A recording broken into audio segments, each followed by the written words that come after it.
Okay, now I'm going to prepare a standing rib roast or prime rib or whatever you want to call it.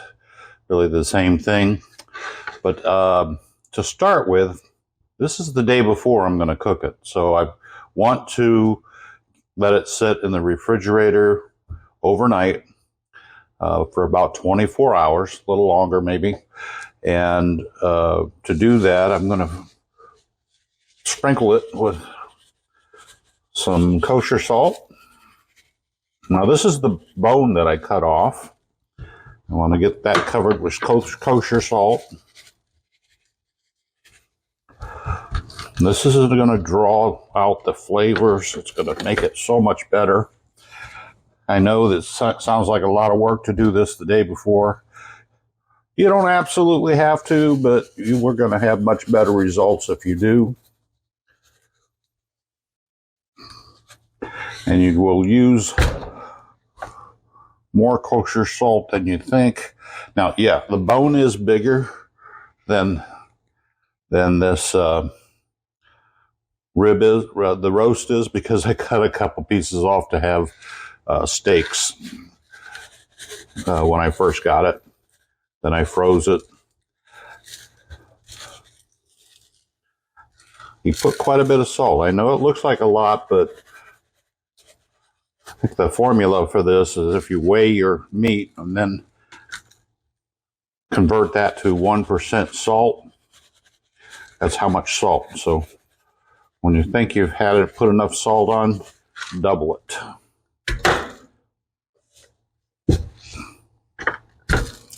It's not going to taste salty because only a small, tiny percent of this salt's going to end up in your meal when you eat it. But we want to, I guess, dry brine is what they call it. But that's it. Now, I will tie this up. I'll tie those bones to the bottom in order to have it ready to go into the roasting pan, but I still want to put some more seasoning, some pepper between the bones and the roast itself, so I'm not going to tie it up until tomorrow. So we're going to go into, I'm going to put this on a wire rack with a baking sheet underneath it, and that'll go in the refrigerator for 24 hours. Uncovered, you just set it in the refrigerator. So here you can see it sitting in the refrigerator. It's on the bottom shelf, and I'm using my refrigerator that's outside on the back patio, so it doesn't get bothered with it all. So we'll see it again in about 24 hours. All right, it's the next day. This has been sitting in the refrigerator for 24 hours. And now I've got to bring it to room temperature, which is going to take about 7-8 hours. Even that long for this slice of meat may not fully come to room temperature, but will come close. So it's morning. I'm going to let it sit here all day, and then I'll be back when we get ready to put this in the oven. So we're ready to put our standing rib roast in the oven. First, let's get it bake to 250. I'll go ahead and turn the light on in the oven, but we'll let that preheat and bake this at 250. So we've been bringing this up to room temperature all day today, and not all day, but for about 6.5, 7 hours. It's still cool to the touch, but we already added some salt, but I want to add some more, a little bit more salt.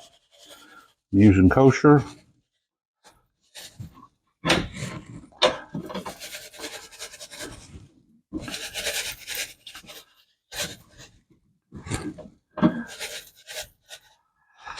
And I want to put some black pepper on it as well.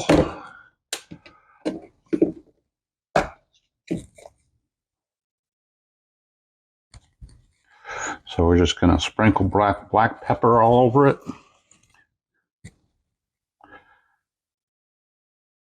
Kind of press it in there. Yeah, the meat looks a little darker because we kind of been drying this out all day, and for 24 hours we set it in the refrigerator.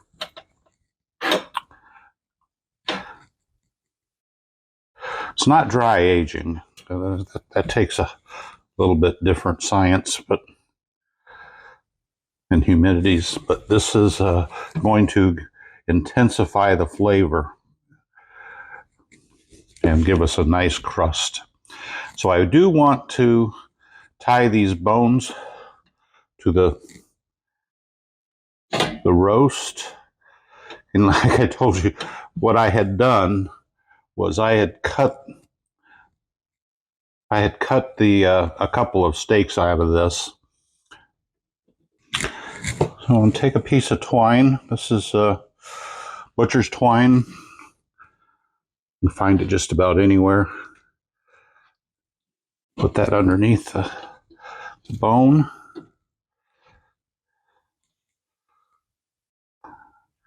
I want to make a slip knot here.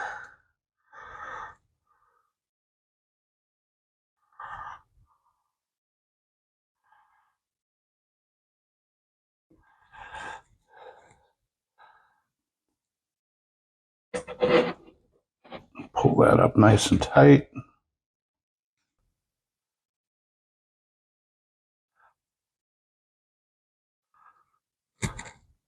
Get me another piece of twine. Do it on the other side.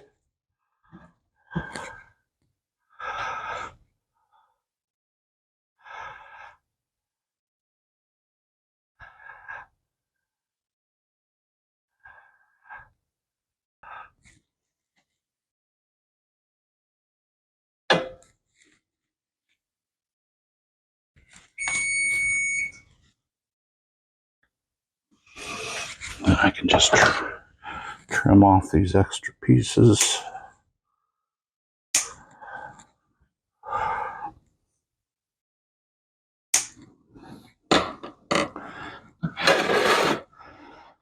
There we go. So we got these bones tied to the bottom of the rib roast. I could probably cook it in this, but I'm going to cook it in a different pot. I like this one better. The air flows around it.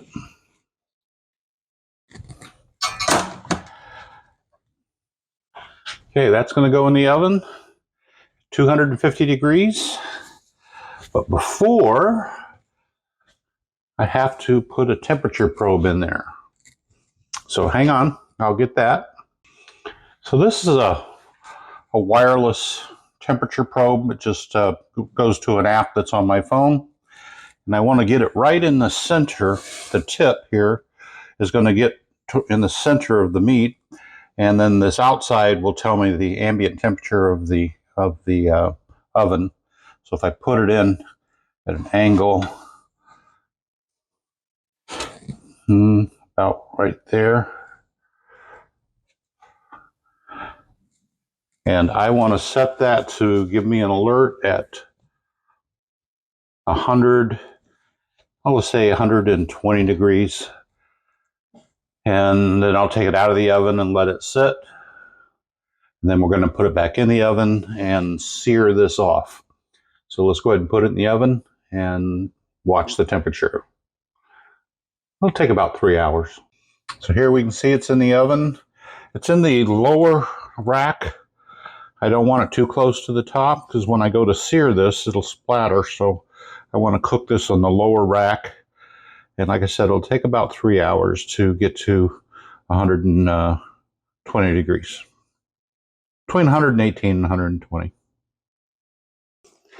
The Standing rib roast has reached an internal temperature of 120 degrees, so it's time to take it out of the oven.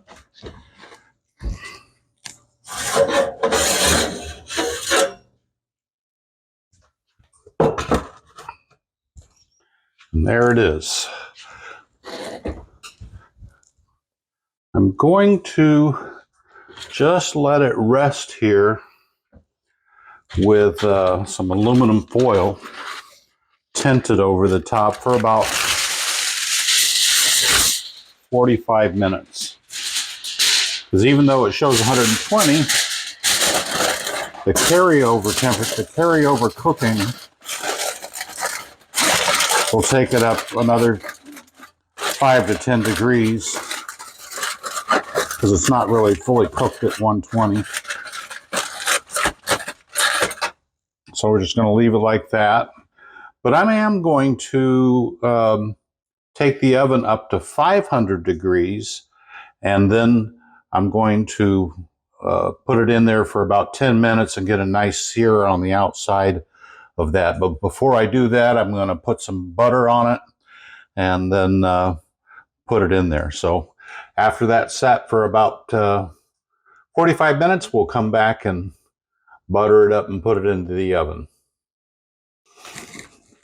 Okay, I forgot to turn on my video recorder, but what I've done is taken butter after this has been sitting and resting for about 45 minutes, and I've just covered it all with butter. And now I'm ready to put it back in the oven. I got the oven preheated to 550 degrees. I didn't know my oven would go up that high, but it's up to 550. And I'm going to go ahead and put this in the oven, and we're going to get a sear for about 10 minutes. Here we go. Now it's been 10 minutes at 550 degrees. So I'm hoping I don't set off my smoke alarm when I open this oven. It is very smoky.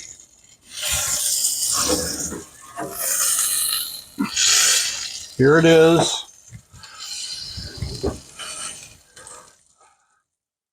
Beautiful. I can go ahead and put that on the cutting board. I can take this rack out of here.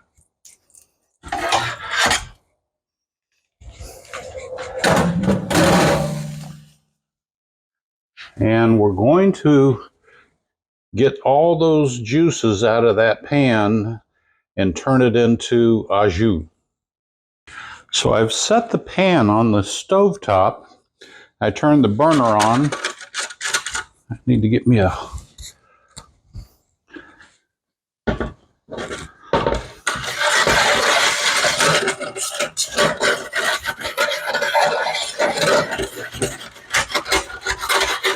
I want to scrape all this fond off the bottom of the pan.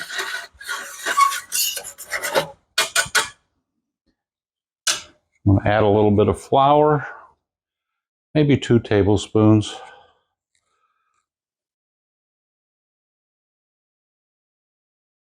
So we're not trying to make a thick gravy. We just want to get a little bit of flour to thicken it up a little. So we'll let that cook. Get away from that raw tasting flour flavor.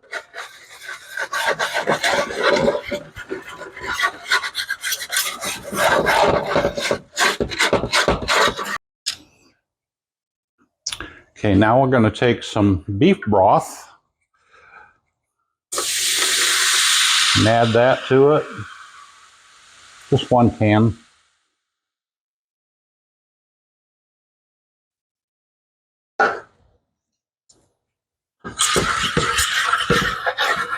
And that's going to be our au jus.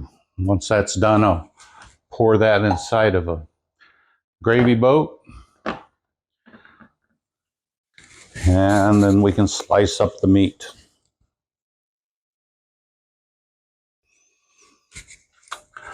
All right. I'm going to cut these strings that I put on there off. so I can get the bones off.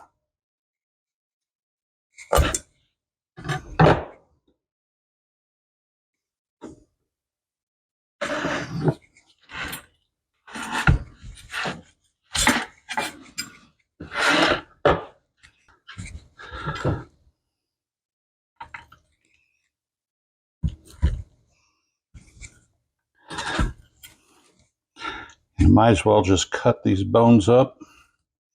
They're delicious just to gnaw on. It's one of my favorites.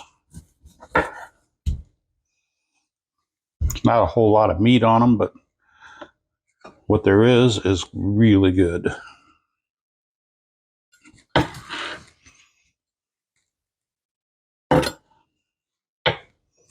Okay, let's go ahead and cut a slice off of here. We don't have to let it rest because we already did.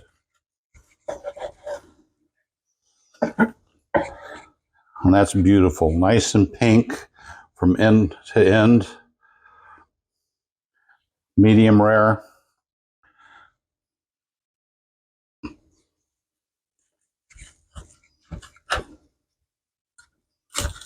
Hot.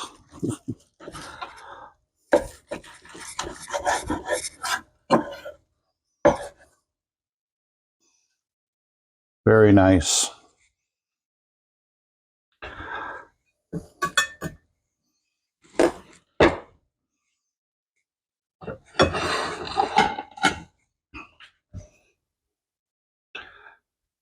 Standing rib roast. A lot of steps to make it, but it's got to be delicious. So let me give it a try. Get me a knife and a fork here. Well, I guess I got a knife, but I need a fork.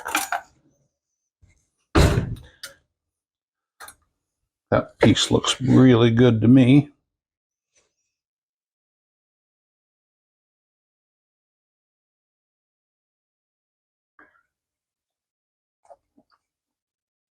Mmm. It's so tender. Delicious. Every bite is, you get juices just squirt out of it.